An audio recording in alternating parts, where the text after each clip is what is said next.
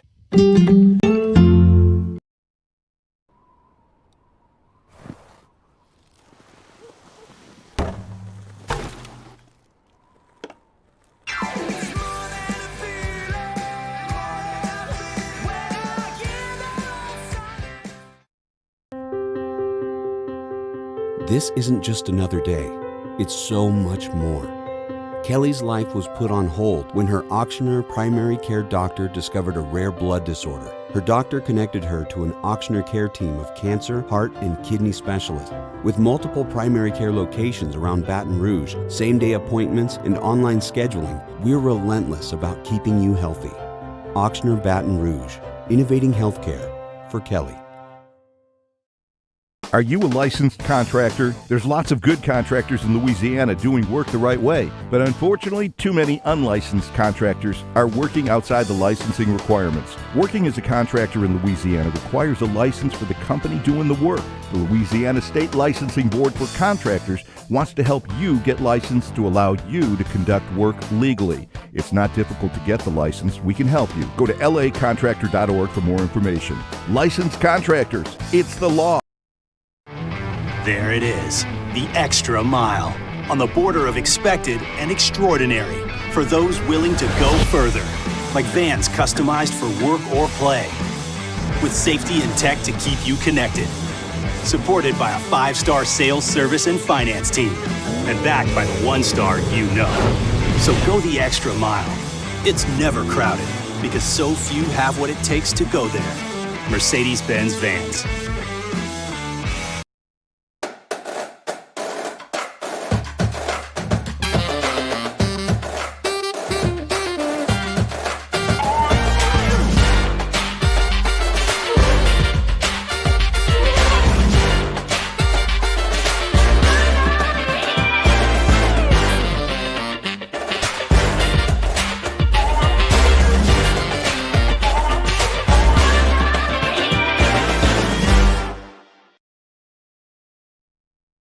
At All-Star Toyota, you get it all.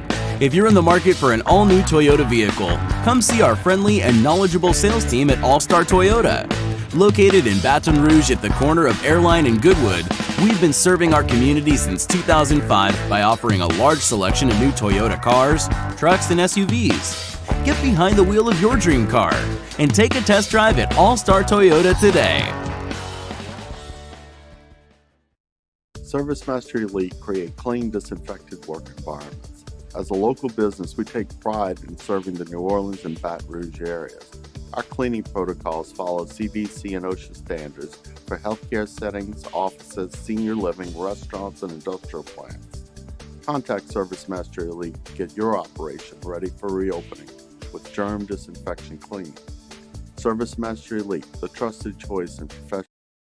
Inviting you to join us for Monday's AFR, presented by Relief Windows. Busy weekend, we'll recap it all. Saints and Falcons and LSU, Tennessee, and hoops. Join us for Monday's AFR, 3 to 6, 104.5 ESPN, Baton Rouge.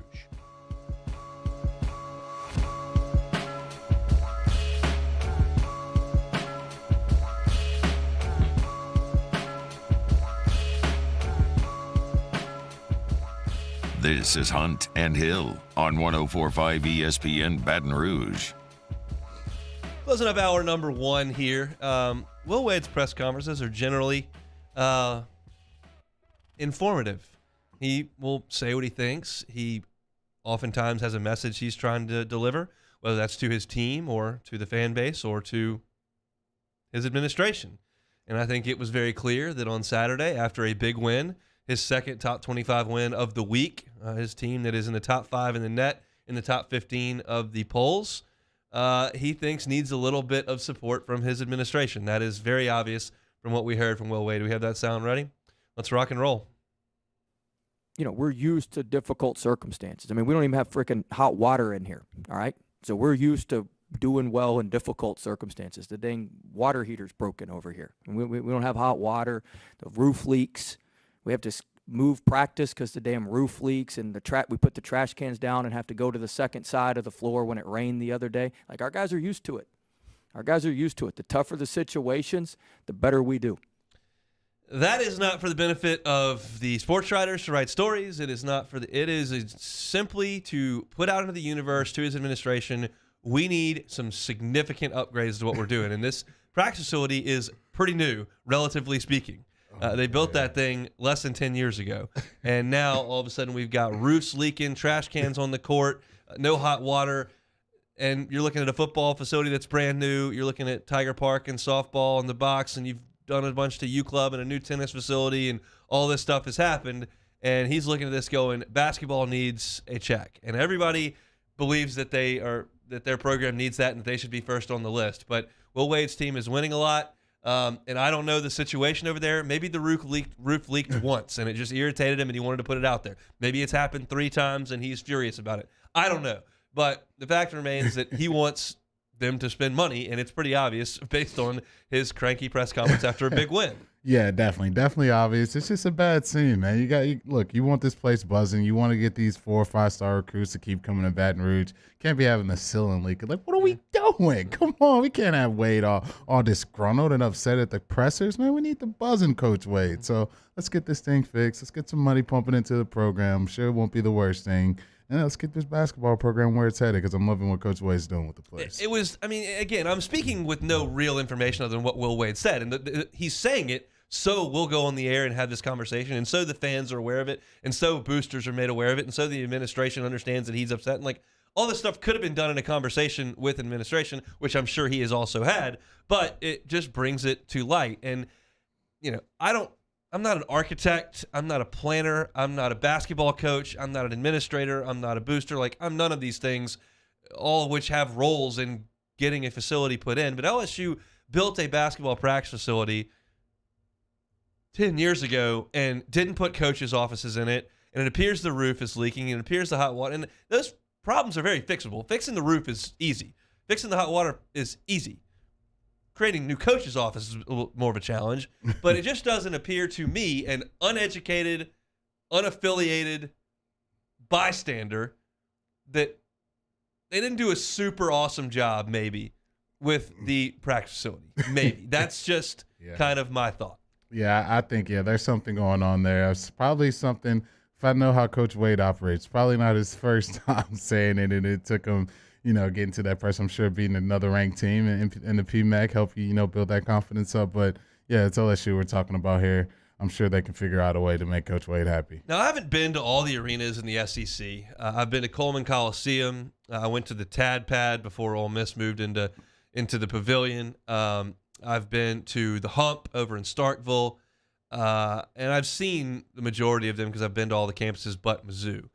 And I don't think that the PMAC is just some hunk of junk. Like, Coleman Coliseum's a rough scene. I mean, that is, it's not nice. It's pretty brutal. But like Auburn Arena and the Pavilion are brand new. I don't get the sense that South Carolina's Colonial Life is incredible. I don't know a ton, but what LSU doesn't have is, premium seating. That's not really an option in the PMAC. There are no suites. There's not really kind of a club level. You can go, before they sold alcohol inside, there was a place you could get alcohol pregame and at halftime if you had some sort of premium seat. But like, there's just some dressing up it could do. I think there are some people around LSU like, oh, the PMAC's terrible. It's dated. They got to tear it down. Like, I'm not quite there. The PMAC is a better place to watch a game, I think, than the Hump or Coleman Coliseum. Now, those are two of the older arenas in the league, and I get it. But Florida just pumped a bunch of money into the O-Dome, which they're now calling Exact Tech, and I'm not even going to do that. I'm just going to call it the O-Dome. Rupp is what it is. Bud Walton apparently is really, really nice. I think the Tommy Bowl up in Knoxville is obviously huge, and I think it's very nice.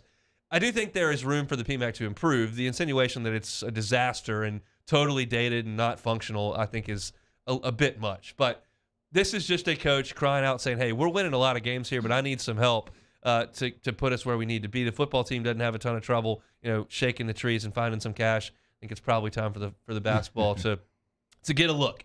And I realize that there's a lot of money going a lot of different places, and none of it's mine. So that's fine. Like, everybody has their own opinion on the matter, but I think that the basketball program warrants some investment. I think the women's is right there with them because they're obviously winning a lot of games as well. Quick move in hour number 1. Appreciate Sharief Ishaq for jumping aboard. You want our thoughts on LSU and Tennessee, as well as the Saints season coming to a close. All of it is in hour number 1. You can find that on demand, 1045ESPN.com. Loads of stuff to talk about in the second hour. The Chargers and Raiders, and should they have played for a tie last night? It was a wild scene. NFL coaches on the move. Southeastern Conference hoops. We got prop bets for the national championship that we're going to talk about as well. When we come back to start hour number 2, Jake Rowe, Dogs 247. He covers Georgia.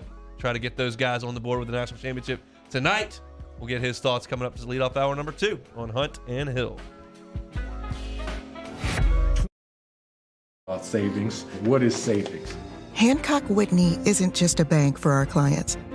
We're investing in our hometowns, making life better for everyone. So keep dreaming. We've got your back. During these challenging times, we know your healthcare needs don't stop.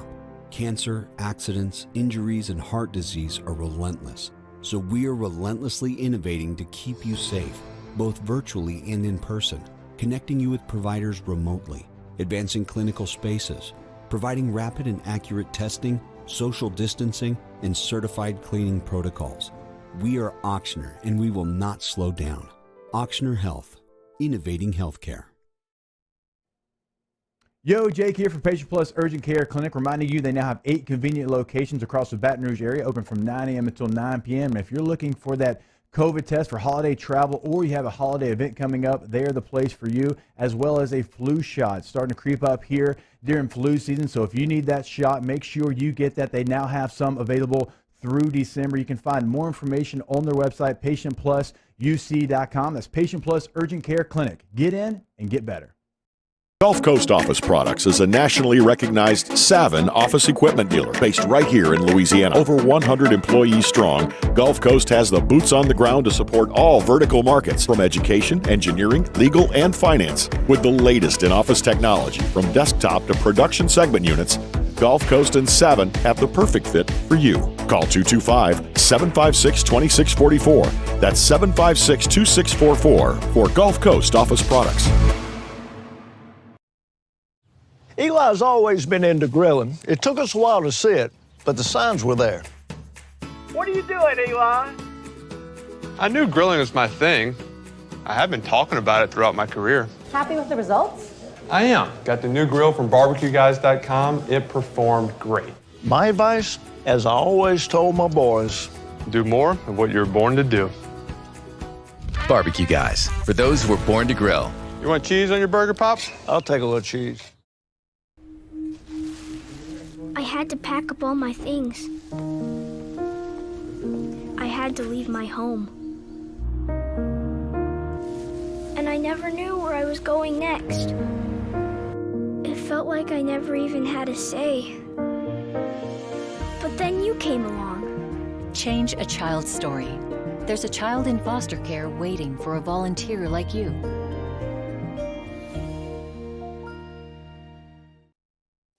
At All-Star Toyota, you get it all. If you're in the market for an all-new Toyota vehicle, come see our friendly and knowledgeable sales team at All-Star Toyota. Located in Baton Rouge at the corner of Airline and Goodwood, we've been serving our community since 2005 by offering a large selection of new Toyota cars, trucks, and SUVs. Get behind the wheel of your dream car and take a test drive at All-Star Toyota today. I've been doing business with Luba for 25 years. They're dependable, trustworthy. It's just the attention to detail with our clients. Our folks have years and years of experience. They're highly trained professionals. But many companies have that asset. What I'd like to think makes Luba a bit different is that we use those talents in a way that truly is dedicated to serving the needs of the folks who depend on us. Bayou Ford has 0% for 60 months on new Ford F-150s. All new Bayou Ford vehicles come with a 1 million mile powertrain warranty. And now 0% for 60 months on Ford F-150s. If you need sales or service, the crew at Bayou Ford is going to do right by you. This hour brought to you by Spencer Callahan Injury Lawyers, LA 21-12681. Offices in Baton Rouge. 1, 2, 3. Hunt and Hill. Hunt Palmer, Jeremy Hill, holding down the middle of the day. Live from the Mercedes-Benz of Baton Rouge studio, it's Hunt and Hill. Now on 104.5 ESPN Baton Rouge. Out on the open field on a Monday, hour number 2, Hunt and Hill, 104.5 ESPN Baton Rouge. Loaded second hour, lots of football chatter, NFL and college. We'll also dabble with some SEC basketball. Speaking of the SEC, 2 schools from the conference will compete for college football's ultimate prize tonight in Indianapolis. Jake Rowe of Dogs 247 covers Georgia. He joins us now. Jake, Happy New Year. How are you? I'm doing well, guys. How are y'all? Doing very well. You up in Indianapolis? I am. It's staying warm? It's not warm up here. Not warm up here. I'm laughing at all the sports writers I follow who are from down here where we don't generally put on a second layer and everybody's freezing up there. But what's the energy level up there between the two fan bases and as the college football world descends on Lucas Oil? It really picked up yesterday. We had some rain and some ugly weather a couple days ago, but yesterday, ton of energy in this place at the media hotel. No matter where you went, somebody told me a few minutes ago that basically anywhere you try to go in town right now is like a 2-hour wait. So there's a lot going on, and a lot of people are real fired up about this game. I've seen a few Alabama fans, seen a lot of Georgia fans. You never know what kind of indicator that is, or if it even matters, because Georgia got their brakes beat off in the SEC championship game, and they had most of that stadium too. But there's just a lot of people here, there's a lot of energy, and I think it's a tough environment in terms of like how cold it is this time of year and stuff like that. But Indianapolis, you look at the way the city's put together, Lucas Oil, all that stuff. They've done a really good job hosting this thing. I'm always curious about fan bases and where they are. Not that it matters a ton to the players, but what's Georgia's fan base thinking right now? Are they thinking, "Oh, here we go again," or "No, we're better than them. That was a fluke in Atlanta, and we're going to figure it out"? It's a mixed bag, man. Yeah. I would say probably, how fans can be. I think a lot of times what's happened with this one is probably you got a majority of those that are optimistic, and a lot of those have some caution with that as well. But because as time goes on, they're going to talk themselves into it. And there are some that just won't believe it until they see it. There's some that they're just going to need to see Georgia get over this Bama hump. And the first 2 times these teams played under Kirby Smart, Georgia actually outplayed them and looked like the better team and just couldn't finish the game. The last 2 times they played them, they found ways to get beaten in the exact same fashion, 41-24. That Georgia needs to kind of break through and get through this because Georgia's got a veteran team and Alabama's got some veteran pieces, but they're young overall. And this is Georgia's time to kind of pounce and make its mark and set itself up for something in the future. And I'm not saying that it's not going to happen if it doesn't happen now. Georgia recruits well enough that I still believe it's going to happen at some point for them if they keep knocking on the door like this. But this, there's no such thing as house money. There's no such thing as relying on it next time. And Georgia fans found that out in 2017, having to wait 4 years to get it back here. We saw Stetson Bennett perform in the SEC championship game. Let's say he doesn't get to a great start in this national championship. How soon, or do you think JT Daniels has a chance to be entered into this lineup? It's tough to say. I get the feeling that this is Stetson until it just goes real wrong. But I don't know. I think that, Stetson, they like what he brings to the table as far as his ability to push the ball downfield and extend plays and run around. But he's not a great third down quarterback. If you can get Georgia in third and medium or worse consistently, you're going to have a lot of success against that offense. Now, what he's really good at is with his legs and with his, with what's between his ears in terms of getting into the right play. He's able to keep Georgia ahead of the sticks a lot. That's why Georgia's been as successful as it has been. But he's got to take care of football.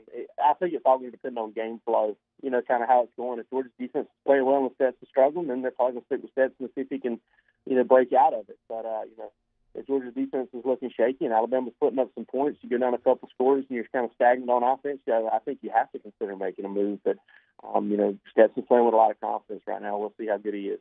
Jake Road Dogs 247 is our guest. He's up in Indianapolis where Alabama and Georgia will do battle tonight. What went so wrong for Georgia after they jumped out to that lead in Atlanta? I haven't had a lot of people agree with me on this, and I haven't had heard a lot of people say this, but I think that 10-0 lead, I think Georgia exhaled, man. I really do. Georgia had done that to everybody all year long, and I thought they all of a sudden started looking at Alabama just like another team, which is always a mistake. And maybe lost a little focus. I'm not saying they quit. I'm just saying that they maybe lost the focus, lost some energy. I mean, immediately after that, you look, they go 3rd and 2. Georgia completely busts the coverage against one of the best receivers in the country. He torches them for, 67-yard touchdown pass or something like that. And boom, Alabama's back in it. And then the thing snowballs on them. Defensively, it was busted coverage after busted coverage. Offensively, it was, 2 chances to get back in the game in the second half, and you turned it over on downs and threw the ball to the other team, and you threw them a pick six. One of the things I go back to in that game, though, and it's something that Georgia's going to need to try to avoid this time around, is Georgia tied that game 17-17 in the second quarter, and the offense didn't get a chance to score again until they were down by 14 points. And that is a very tough way to make a living. There's a lot that went wrong with Georgia, but I really think they kind of exhaled after that 10-point lead, and I think they just made too many mental mistakes, especially on defense. Get inside Kirby Smart's mind here as he looks at this Alabama offense, I'm sorry. And the game that Bryce Young had against him, how do you slow it down? Is it just as simple as try to eliminate the big plays over the top to Williams? Yeah, I think, that's a must. If you're going to slow it down, you can't be giving him big plays. Because Jamison Williams is one of those guys, there aren't a ton of he catches the ball, behind your defense for a 35-yard gain and you pull him down. And he catches the ball over the top of your defense, you're not going to catch him. He's done. He's scoring. So you do have to limit those big plays. They got to get pressure on Bryce Young. And a lot of people were very critical of Georgia not bringing enough pressure, not bringing the right type of pressure. Again, I go back to those busted coverages on defense where they just left guys wide open. It's tough to bring any sort of pressure and have success when you're going to do that. But I think Georgia's got to win one-on-one matchups. This is not a Cyrus Kwanjo, Cam Robinson. Evan Neal's a good player, but this is not one of those Alabama offensive lines with Barrett Jones in the middle and 4 guys that are, definitely going to play, NFL ball for the next 8 to 10 years. This is not that type of group. This is a offensive line to struggle. They've given up 35 sacks going into that SEC championship game, and Georgia didn't get one. And Georgia's lost 1 game this year. It's the only game where they didn't, gain a sack. So I think they got to get some pressure on Bryce Young. They got to limit the big plays, and I think they may have to sacrifice some of their hard-headed run defense stuff. Georgia's very stubborn about, hey, we're going to stop the run first. No doubt about it. I think they're going to have to maybe sacrifice a little of the gap control just to make sure that they can try to get some pressure on Bryce Young on first and second down when they're throwing in run situations and doing straight drop back, getting it out quick. I think they need to try to find a way to disrupt him in those ways. Do you think Jamison Williams is going to get some double coverage in this game? It seemed like Kirby didn't have much respect for him in the SEC championship, and he hit the Georgia defense for 184 receiving yards. Yeah, I do think he will. And, the thing about it is how much is it going to matter? Because Georgia was in man 2 under on the stutter and go touchdown he caught to begin the second half. Georgia had 2 on him in, so they've got to effectively double cover if they're going to do it. I think they'll roll some coverage his way. They'll kind of, I think they'll try to wall him off and maybe keep him out of the middle of the field a little bit if they can. I can see some of that type stuff. One thing that helps Georgia in this game, and it breaks my heart to say this because I'm a huge John Mechie fan. I love watching him play. Is John Mechie not being available? That dude had 97, 94, something like that yards in the first half of the SEC championship game. He was on pace to have a game just as big as Jamison Williams. And not only do they miss his ability to make plays, third down, move the chains, be a physical, football player there at receiver, but they miss his ability to block, because one of the things that Alabama hurt Georgia with was wide receiver screens and bubble screens that were an extension of their run game. and Mechie was out front on a lot of those. So, that may be something that, keep an eye on. If that's not as big a factor in this game, they'll have a harder time stretching Georgia horizontally. Pretty simple pair of questions here, but I'll ask them both to you at the same time. What would a win mean for Georgia, and what would a loss mean for Georgia? A win would mean everything to this fan base, and I've been covering UGA for almost 11 years now, and these fans, and I went to Georgia too. So I've been around that program for a long, long time, and it's a hungry fan base for a championship. They've been close. They've been really good. And I'm not talking about just like once or twice. I'm talking about several times. Have had championship caliber football teams, just haven't been able to get through. So it would mean everything. It would for a lot of people. It would definitely mean not having to hear 1980 every time they beat a rival. Because that's what every team goes back to it, dude. Players or fans, trying to do the fight song or whatever, leaving Jacksonville, and all Florida fans want to say is 1980, and there's nothing you can say back. So I think eliminating that. I think a loss, it's going to be demoralizing for a little while. It's going to sting real bad. They're going to be, you can turn it up a notch or two on the misery meter. But at the end of the day, I think they'll end up getting over it and figuring out that they've got a pretty talented football team returning, in 2022, and they'll probably have a really talented one in 2023, 2024. And you just got to keep going, keep trying to beat on that door, and it'll open at some point. He's Jake Rowe from Dogs 247, part of the 247 network. Jake, I've been in the building for 4 of those games. They are a ton of fun. Enjoy it tonight. Thanks so much for the time. Thanks for having me, guys. I appreciate y'all. That is Jake Rowe, covers Georgia for 247. I'm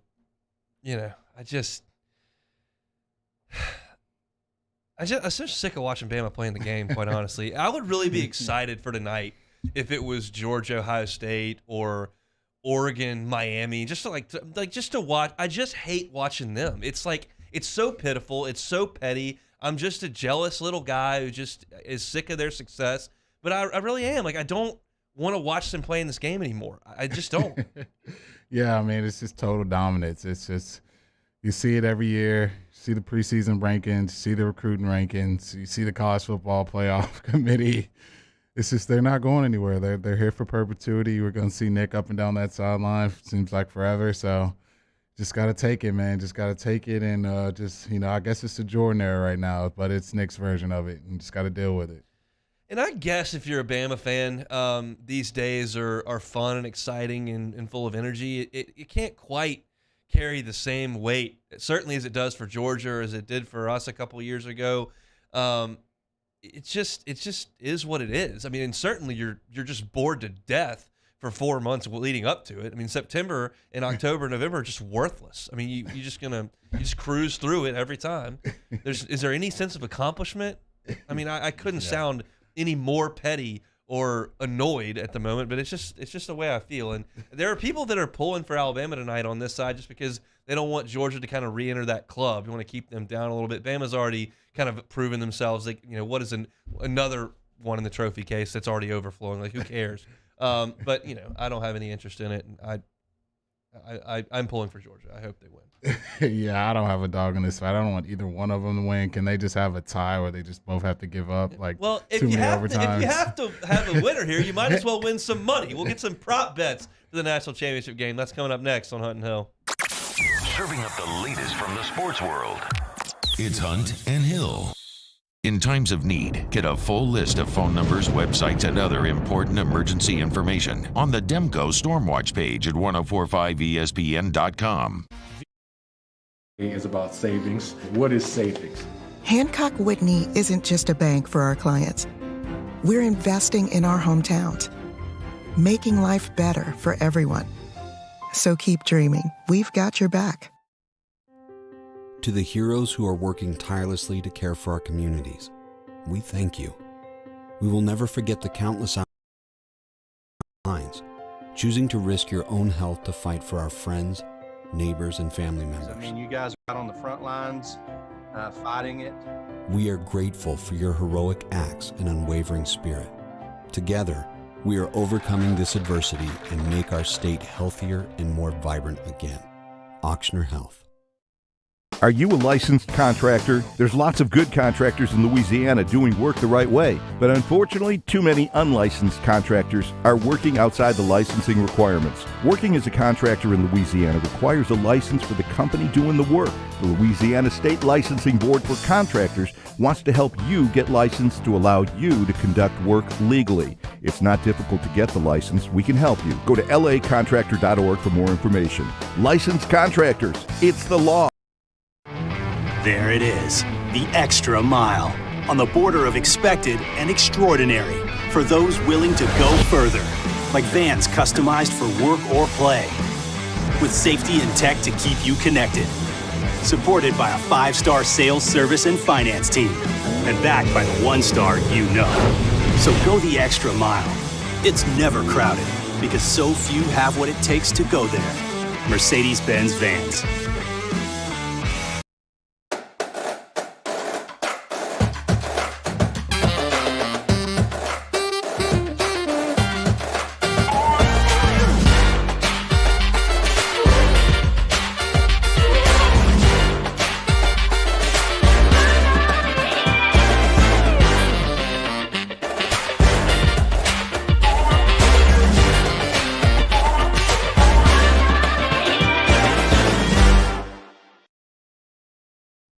Service Mastery Elite create clean, disinfected work environments.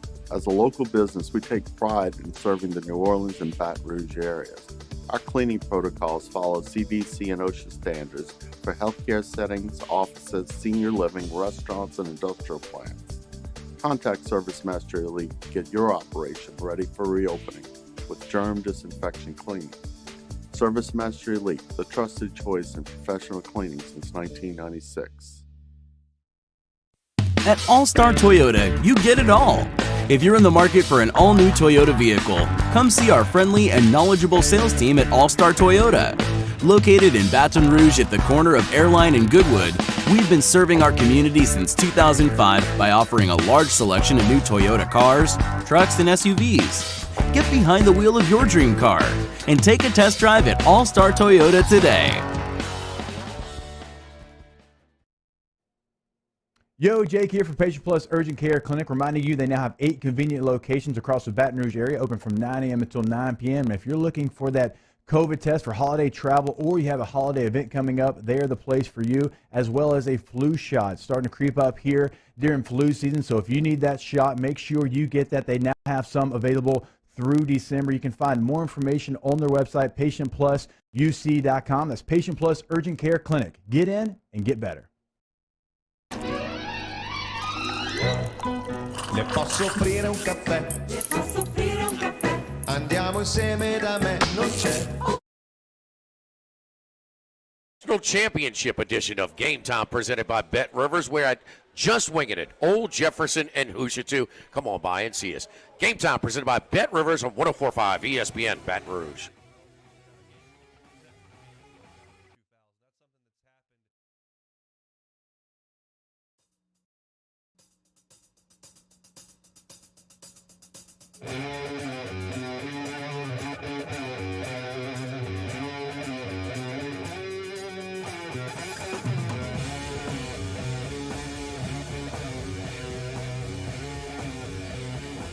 This is Hunt and Hill on 104.5 ESPN Baton Rouge. Seeing a tweet from Garland Gillen down there in New Orleans saying that he has heard that the target date for sports gambling online was going to be January 15th in Louisiana. That date has been pushed back. They're saying the latest it would be the Super Bowl there the first week of February.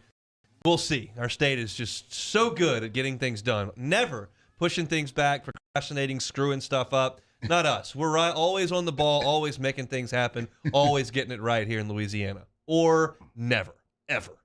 Yeah. Pitiful. Yeah, we've been waiting on this thing for a little bit here. Look, we see how this thing's pumping money into the economy. I'm sure they'd rather make this decision sooner or later. What are we doing? Let's get this thing rolling. So let's go into some player props for tonight. I'll toss them towards you. Bryce Young, passing yards, 314.5 is the number. I'll take the over, man. Me too. I think I'll take the over. I think they're going to be passed. It's going to be very, very tough to run on this Georgia defense, especially with not having a Heisman in that backfield or something of that level. I like the Bama backs. I just think that it's a bad day to try to get that going. So, yeah, I think it'll be on Bryce's shoulders, and I think he gets that done. If Bryce Young goes under 314, I don't think Alabama can win. I guess I could be proven wrong there. They could play defense like their hair's on fire, and they could shut Georgia down and not have to score very much. But again, like you said, I don't expect a ton of success on the ground from Alabama in this game. I think Nick Saban is going to put it in the hand of his quarterback, who's the best player on the field. In the SEC championship game, Bryce Young threw for 421 yards against Georgia. They ran it for about 4.5 yards a carry. Brian Robinson had 55 yards on 16 carries. Bryce Young had 40 yards of that 115 total. If you look at the two running backs, they had 22 carries for 76 yards. I don't think they're going to run it great on Georgia. It's going to be on his right arm. And even if they lose the game, he can still go for 340 yards passing just because that's the mode of their offense. They're not doing a ton running it. So I'm right there with you. I would take the over on that all day long. Stetson Bennett over under 1.5 touchdown passes. I'll take the over on that. I think that they're going to be watching a ton of that film. I'm sure they've seen more than their fair share of that film, and I think if Georgia is going to have any success, it's going to be on the arm with Stetson Bennett. He cannot, have the turnovers he had in the SEC championship, and he's going to have to push the ball down the field and really make Alabama respect their receivers on the outside. So I think he finds a way to get 2 touchdown passes. I don't feel as good about that one. If you made me, I would take the over, but I wouldn't be super fired up about it. I do think that Georgia, if they get into the red zone, will try to run the football with Cook and those guys. Now, if Stetson Bennett does have a good day throwing the football, Brock Bowers likely going to be his number one target. He's been a machine for them all year. The freshman tight end has been great. The over-under for his yards for the game is 73.5. Oh, I'm going to take the under for this just because I think Saban's got to put a lot more attention towards him. I think he likes his matchups on the outside, but Stetson loves that tight end. He has 12 touchdown passes this season, so receiving touchdowns. So, I'm going to take the under. I think he gets a little more attention from that Alabama defense. In the SEC championship game, Brock Bowers, 10 catches, 139 yards, and a touchdown. So big game for him in the championship game. We shall see. The other one on the other side, obviously we know John Mechie out for this game. They're going to put a lot of pressure and put a lot of attention towards Jamison Williams. Slade Bolden, likely to be the number 2 target there. 41.5 is where his receiving yards total. I love the over there. Yeah, I think so. I think you got to take the over. You can get that in the play, maybe 2. He still had over that in the SEC championship himself. So, yeah, I'll take the over for Bolden. Let's look at and then the last one, James Cook, who is one of the 2 running backs there for Georgia, Zamir White being the other. They've got 40.5 is the over-under for his rushing yards against that Alabama defense. The question is, who are they going to prioritize? Is White going to get more carries, or are they going to give it to Cook? Cook was really, really good in the semifinal. We'll see, but 40.5 is your number there. See, that's the tricky part about those low ones. It's it can be for several reasons. I wish I knew the game plan. I wish I knew who was starting. That could be a play. You could pop one for 40. I don't think Vegas would appreciate it if you got the game plan and then went and bet the props. Yeah, exactly. But I'm gonna go. I'll take the over there. I think they try to feature him a little more. And if Georgia wants to have some success, which I think they will, I think it'll be a lot closer game. I think Cook has to have over 40. So yeah, I'll take the over. All right, let's just kind of talk about this game. I mean, we obviously discussed it in the previous segment. If you missed it with Jake Rowe, who covers Georgia, but as far as we see it, I think personally, it feels like to me, if you pick Georgia in this game, you're trying to be the smartest guy in the room.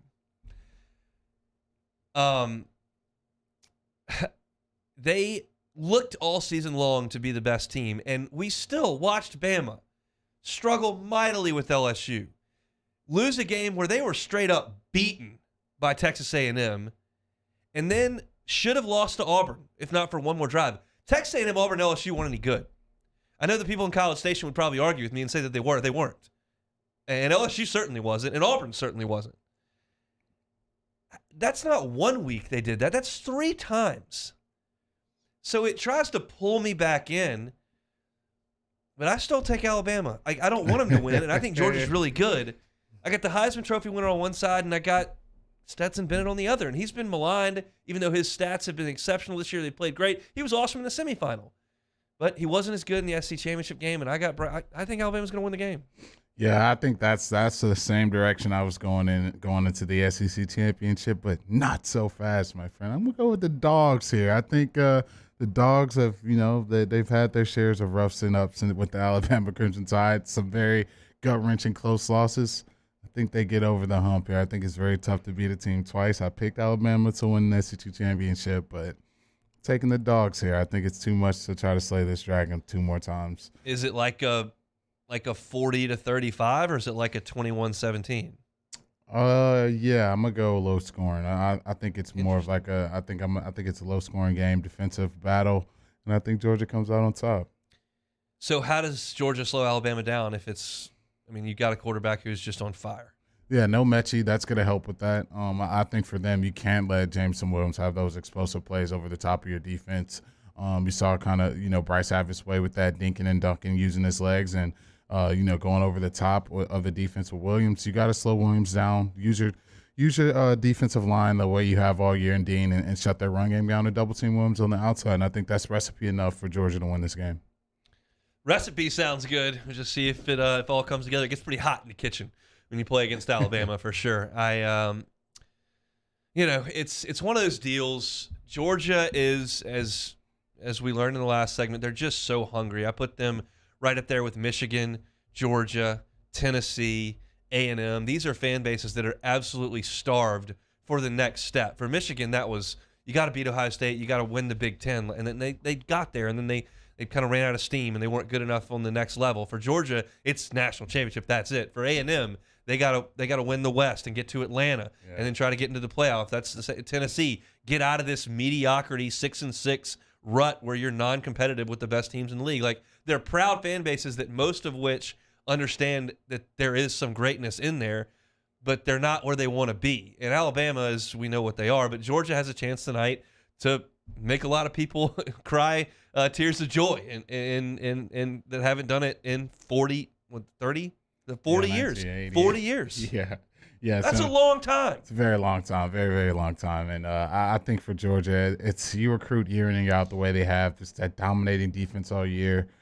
I'm saying I would not be shocked at all if Alabama wins, but something's telling me I got to go with Georgia in this one. That 40-year run for Georgia, that's crazy because if you look at this, and I realize time goes by and we all get older and I'm 30, I turned 34 in 2 weeks, but it's hard for me to believe that Herschel Walker to this is pretty similar to Billy Cannon to 03.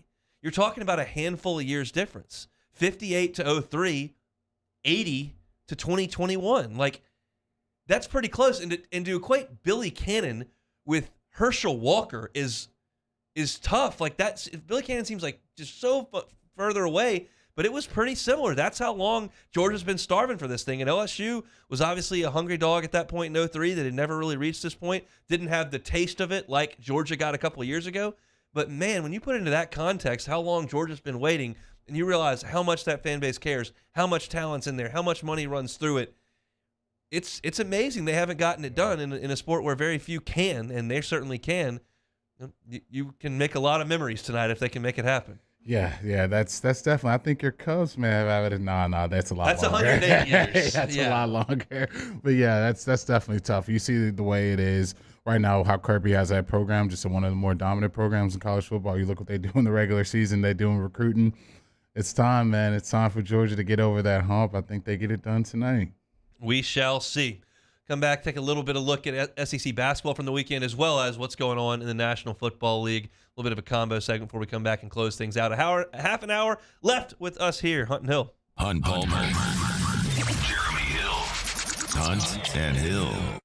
Our listeners fire off their opinions on the jimsfirearms.net hotline at 499-1045. Keep listening for your next chance to shoot us your thoughts with the jimsfirearms.net hotline on 1045 ESPN Baton Rouge.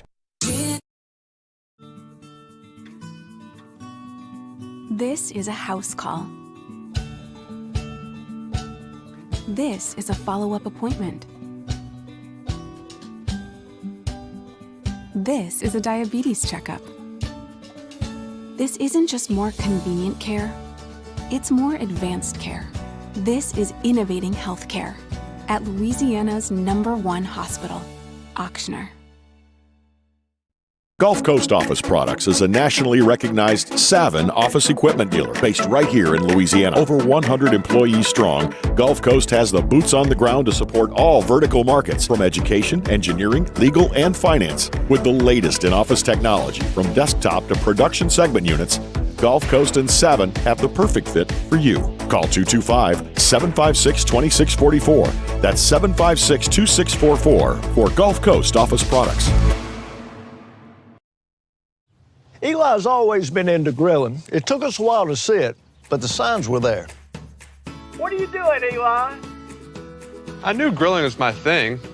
I have been talking about it throughout my career. Happy with the results? I am. Got the new grill from barbecueguys.com. It performed great. My advice, as I always told my boys, do more of what you were born to do. Barbecue Guys, for those who were born to grill. You want cheese on your burger, Pops? I'll take a little cheese. I had to pack up all my things. I had to leave my home. And I never knew where I was going next. It felt like I never even had a say. But then you came along. Change a child's story. There's a child in foster care waiting for a volunteer like you.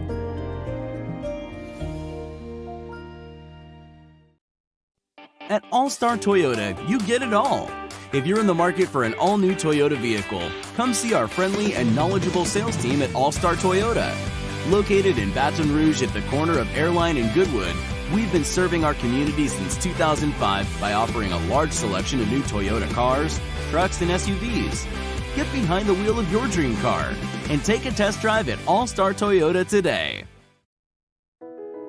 I've been doing business with Luba for 25 years. They're dependable, trustworthy. It's just the attention to detail with our clients. Our folks have years and years of experience. They're highly trained professionals. But many companies have that asset. What I'd like to think makes Luba a bit different is that we use those talents in a way that truly is dedicated to serving the needs of the folks who depend on us. Are you a licensed contractor? There's lots of good contractors in Louisiana doing work the right way, but unfortunately, too many unlicensed contractors are working outside the licensing requirements. Working as a contractor in Louisiana requires a license for the company doing the work. The Louisiana State Licensing Board for Contractors wants to help you get licensed to allow you to conduct work legally. It's not difficult to get the license. We can help you. Go to lacontractor.org for more information. Licensed contractors, it's the law. There it is, the extra mile, on the border of expected and extraordinary, for those willing to go further, like vans customized for work or play, with safety and tech to keep you connected, supported by a 5-star sales, service, and finance team, and backed by the 1-star you know. So go the extra mile. It's never crowded, because so few have what it takes to go there. Mercedes-Benz Vans. Is off the bench. We recap a game defined by the lesser of two evils. Is it those bums from Alabama or Georgia that managed to add a natty? And a brand new OTB mailbag. Off the bench, 104.5 ESPN.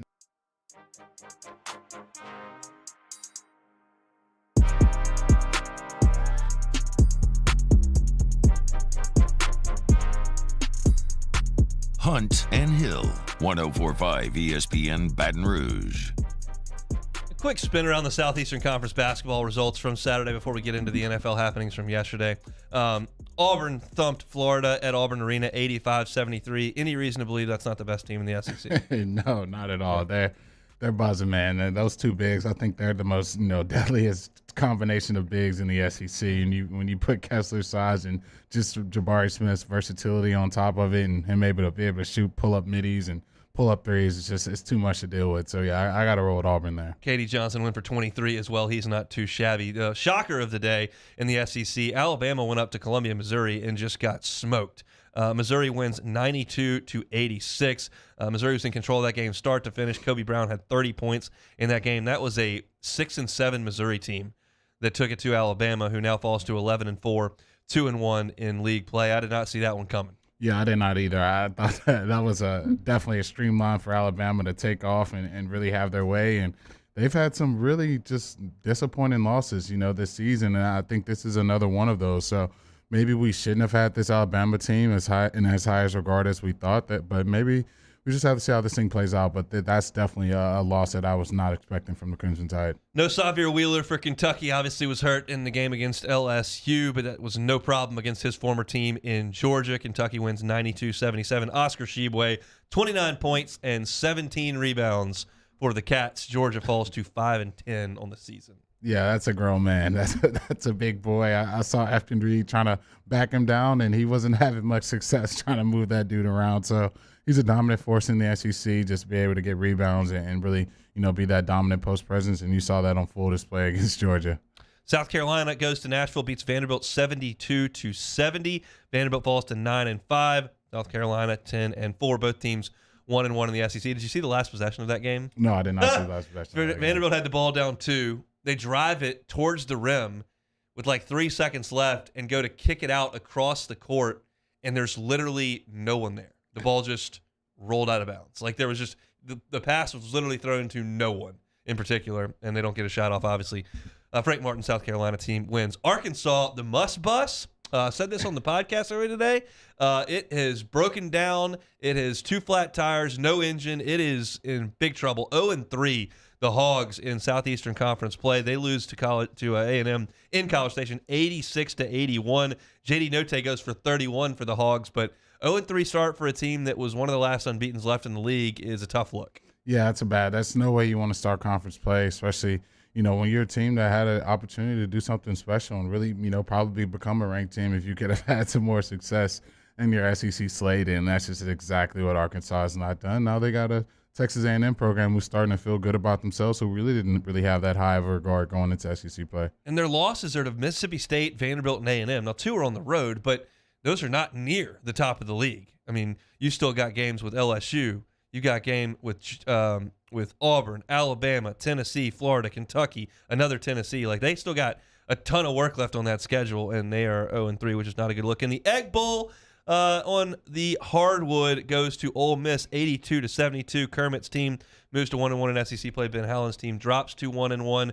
The story in that game, Matthew Morrell for Ole Miss, 31 points for the Rebs, and they get a big win. Yeah, you go 5 for 3 at home. Normally good things are happening, and that's exactly what Morrell did. I'm sure Dick Jones in the Bayou chat and going to be too happy about this one. But, yeah, tough loss for Mississippi State. I thought they'd be the team to win this Egg Bowl, just watching some of the wins they've had this year and just watching kind of Ole Miss, their inconsistency with guys in and out their lineup. But Ole Miss, big win in the Egg Bowl. All right, let's talk about the NFL from last night, specifically the last game of the night, which was the most hilarious drama that the NFL produced this season. Of course, with the Steelers winning their game against the Ravens on Sunday evening, meant they were in, assuming there was not a tie in Sunday Night Football.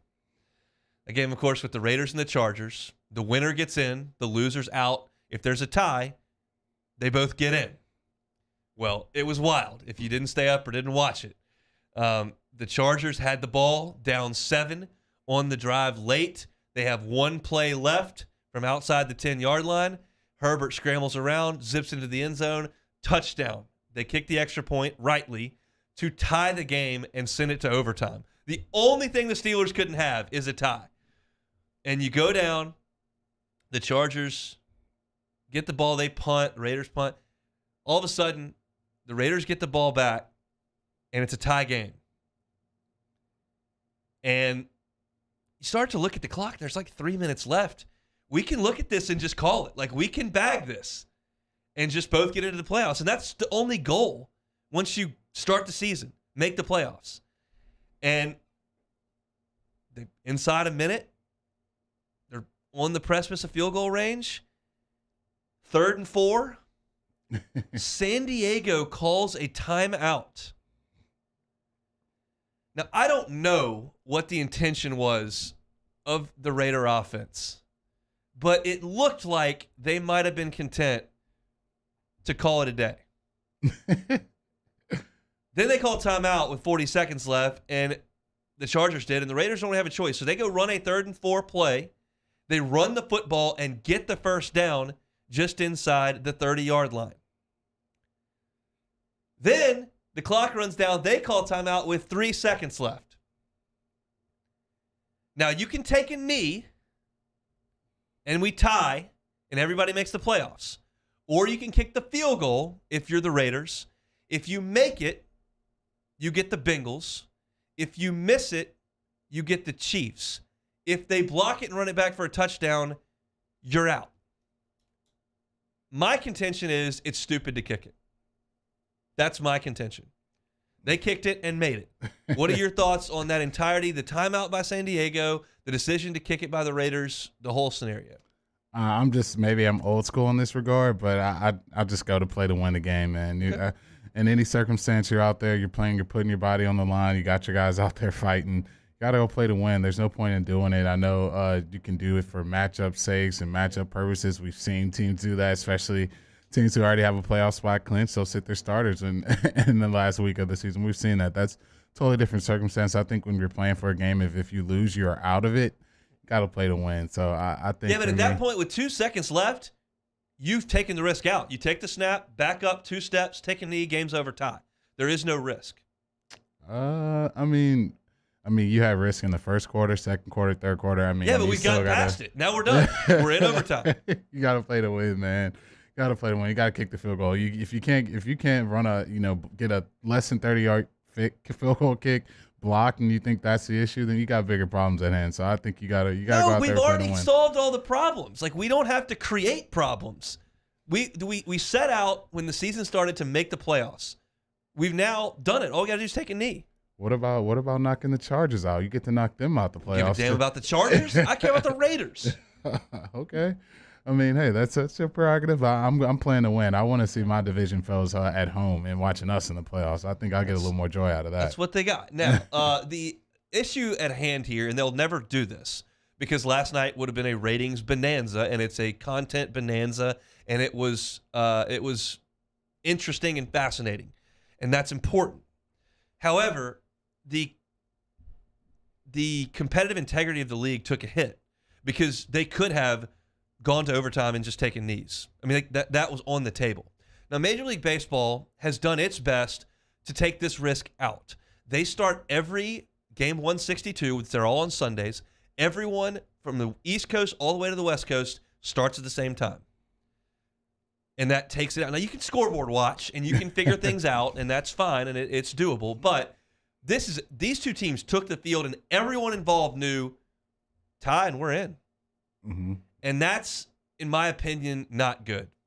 And I think they need to look at what Major League Baseball does. They're not going to do it because you sell Sunday Night Football, and they want the rights to that. And the odds that this exact situation happens with a tie involved because the Steelers had a tie is almost it's very difficult for that to present itself. But it did, and it's fixable essentially if you just start all the games at the same time. But again, they're not going to get the TV ribbon up, so I don't know why I'm talking about it. Yeah, it's not happening. Too many West Coast, East Coast complications with that, especially with the different time zones. I think you got to keep it the way it is. I think it makes it good for TV. I think everyone was on the Twitter sphere going a little ham and wondering if this tie was going to happen, especially the way the Steelers were celebrating. I don't know if you saw my boy Mike Tomlin. He was having a little fun in the Steelers locker room after that one. So that would have been definitely a woozy if that game ended in a tie. So I don't think it's changing anytime soon. We're just going to have to deal with it. We are. But it's again, Hester would think I was crazy. You think I'm crazy. Y'all are wired a little bit different than me. I'm just like, I've got the desired result, and they're out there, got to go win the football game. And it's just the way that y'all process things. And I'm all for you. I just disagree, and certainly am not going to allow a statistical, statistically it's probably not going to happen. You're probably not going to have your kick blocked and returned for a touchdown. That is certainly less than a 1% chance. But I'm not willing to take the chance at all. I'm just going to take a knee and get on down the road and go to the playoffs. I would imagine that playing the Bengals is preferable to playing the Chiefs, but you can certainly make the other argument considering that the Bengals just beat the Chiefs. So, it is what it is. But both those teams had an opportunity, and only the Raiders took advantage of it. So the Big Ben and the Steelers marching on into the playoffs. The Chargers are headed home, and there's a lot of answers to be had for that timeout that they called with 40 seconds left in the game that basically allowed the Raiders a chance to kick that field goal and send them packing.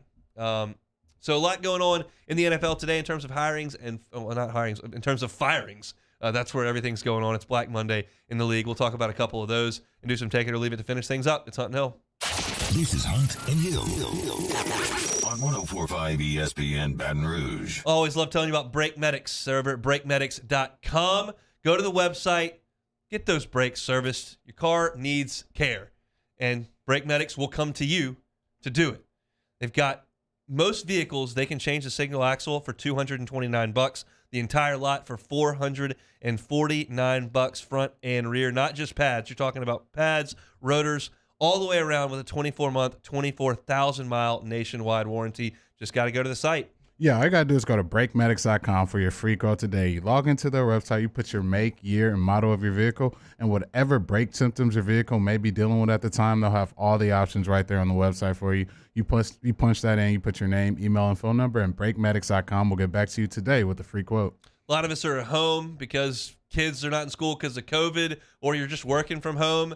Brake Medics can come to your house, service your brakes. Come to your place of employment, service your brakes. They're fully insured. They're fully certified to do the work right wherever you are. So give them a shot as we start this 2022. Great partner here on Hunt and Hill. Brake Medics at brakemedics.com. We make house calls. We opened up the playbook and expanded our coverage. Listen daily in high definition on 98.1 HD2. We are 104.5 ESPN Baton Rouge.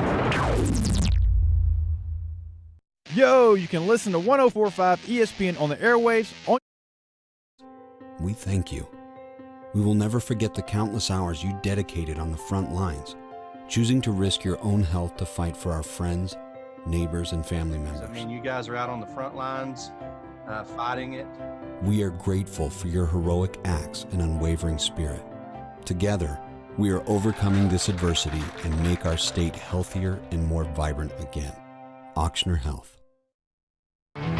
There it is, the extra mile, on the border of expected and extraordinary, for those willing to go further, like vans customized for work or play, with safety and tech to keep you connected, supported by a 5-star sales, service, and finance team, and backed by the 1-star you know. So go the extra mile. It's never crowded, because so few have what it takes to go there. Mercedes-Benz Vans.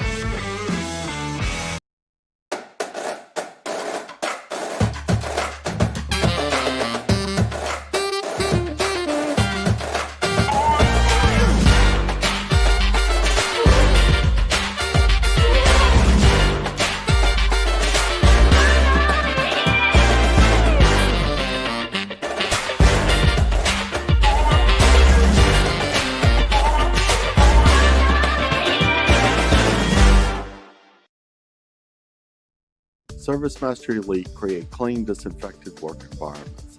As a local business, we take pride in serving the New Orleans and Baton Rouge areas. Our cleaning protocols follow CDC and OSHA standards for healthcare settings, offices, senior living, restaurants, and industrial plants. Contact ServiceMaster Elite to get your operation ready for reopening with germ disinfection cleaning. ServiceMaster Elite, the trusted choice in professional cleaning since 1996. At All-Star Toyota, you get it all. If you're in the market for an all-new Toyota vehicle, come see our friendly and knowledgeable sales team at All-Star Toyota. Located in Baton Rouge at the corner of Airline and Goodwood, we've been serving our community since 2005 by offering a large selection of new Toyota cars, trucks, and SUVs. Get behind the wheel of your dream car and take a test drive at All-Star Toyota today.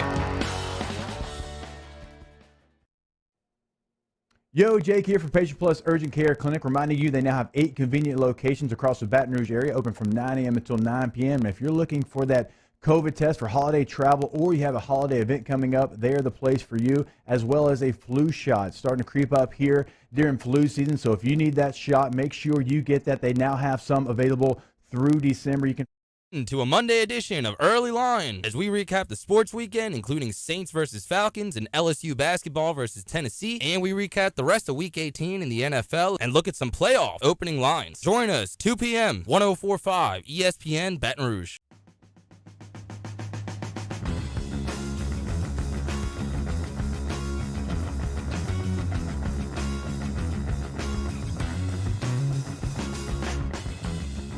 This is Hunt and Hill on 104.5 ESPN Baton Rouge. Sometimes I think NFL teams just fire people because that's just what they think they're supposed to do. I mean, Miami just won 8 of 9. Finished one game out of the playoffs. Brian Flores gone. Shock you? No, it doesn't shock me. I think it's a result-oriented business, man. They want the results, and they want them now. The expectations is to get to the playoffs and win, to go slay down Bill Belichick and the crew, and just didn't do it quite at the high enough level that you need to do to do it. And I know some guys get longer chances to do it than others, but I think it definitely shocked me, but it doesn't really, we've seen this before in this league, man. Some guys just get longer leashes than others. He will probably get another chance pretty quickly based on, the results. You say the results are pretty good results after, obviously a really tough start. Tua kind of coming into his own a little bit. Defense played very, very well. Was awesome in terms of getting pressure on the quarterback. Just pulled the plug. Matt Nagy done in Chicago. He will be out, and that is long overdue. Apparently there's a lot of displeasure with the current press conference that's going on in Chicago right now. Apparently it just sounds like a disaster by the ownership group. The Giants going to stick with Joe Judge, make a move at GM. That's interesting, to say the least. Anything else that has piqued your interest in terms of that coaching carousel up in the NFL? Yeah, I think the Joe Judge stuff. I actually was coached by Coach Joe Judge in New England. He was our special teams coach there at the time. But him saying, this is funny. I don't know. He could be telling the truth. I just find this funny. Said former players who don't play for the Giants now are texting me, begging me to come back to the Giants, and they really love their time and appreciate their time here. I mean, you guys haven't been to the playoffs in almost 7 years, so. I don't know exactly what they're missing out on, but hey, I mean, maybe he's telling the truth, but that was funny to me. Not very good. All right, let's do some take it or leave it. Cam Newton says he wants to play in 2022, says he can still play at a high level. Saints, Cam Newton, take it or leave it. I'm going to leave that. Yeah. I don't think Sean Payton's going to go down that route, especially just kind of watching him return to the Panthers lineup this year. Didn't last very long, had one good game, and we kind of saw those legs and the pounding he's taken over the years. It's starting to catch up to him a little bit here. So I think he can still play, but I trust him for a 17 games regular season. That may be a little too much for me, so I have to pass up on that. My boy Nick Saban and Kirby Smart, they're leading the charge for some NIL regulation, both saying there'll be haves and have-nots. Are you taking or leaving? NCAA should do something about NIL. I mean, I'll leave it. There's nothing you can do. I mean, they said you can't use it for recruiting, and that's all anyone's using it for. So it's just they've got backed into a corner because of the legislation that said that you have to allow this kind of stuff. And college players have always gotten paid, and they'll continue to get paid whether it's legal or not. But to insinuate that this is not have anything to do with recruiting, it is laughable. That's all it's being used for is recruiting. So it is what it is. So I'll go ahead and leave that. Dion got another top recruit, Kevin Coleman, a top 60 player in the ESPN 300. Jackson State, place to be for an elite college recruit. Take it or leave it. Guess I'm going to have to take this one, man. I'll take it, man. And Dion's doing the thing right now. If he keeps up at this pace, I mean, you land the #1 overall player in the country. Now you get another guy in the top 300. I mean, something tells me he's not going to start going the other way. Now you just got to keep, going undefeated all throughout the regular season. Try to get these kids some national televised games. I can see it continuing to buzz and him, making this scene on the recruiting trail. You disagree? Well, he won't do it there. Some Power 5 is going to throw money at him to try to make a splash, which is just what Jackson State did. And it's an interesting decision for these kids. You're playing very inferior competition when you play. Your facilities are not there. There's just a lot of disadvantages at playing at Jackson State as opposed to going to play for, Florida State or Alabama or Georgia. Like it just is. But got 3 years of your life. You want to spend it at Jackson State? Have at it, boss. I'm all for you. All right. Yeah, you got one more for me? Yeah, I think we got 2 more here. Okay. All right, Klay Thompson, he scored 17 points in his return to the starting lineup for the Golden State Warriors. Are you taking or leaving the Splash Brothers coming out the West this year? I'll take it because I like them. I like watching them shoot the J, and they do it awesome. So I'm all for it. All right. The Indianapolis Colts, they're in shock after losing to a 2-win Jacksonville Jaguars football team. Are you taking or leaving? That was my worst Hunt Lock of the Year pick all year. It's not good. I'll take it, sure. Look, that's a pretty poor effort to go to Jacksonville and not get beat, get destroyed. And look, Carson Wentz, his QBR for the day, I saw a tweet, perfect is 100, average is 50. His was 4 in a take it or leave it, basically a playoff game for them against one of the worst teams in the league. So that is brutal. Jacksonville lost the first pick in the draft, I believe, by winning that game. So, tough scene in Jacksonville. But they did win a game against the Colts. All right, we made our picks. Jeremy's got the Georgia Bulldogs tonight. I've got the Alabama Crimson Tide. We'll see if I decide to watch it or not. We'll see. We had a busy show. Talked a lot of LSU hoops and Saints in the first hour. Sharief Ishaq jumped aboard. We appreciate him for doing that. And Jake Rowe of Dogs 247 was really good talking about Georgia and what's on the line for them tonight in Lucas Oil Stadium up in Indianapolis, Indiana. That's going to just about do it for us. Matt Moscona is going to drive you home today on After Further Review from 3 to 6. Jimmy Ott's Game Time from 6 to 8. Your early lines coming up next. That is Mario and Musso. Thanks to Casey and Taylor.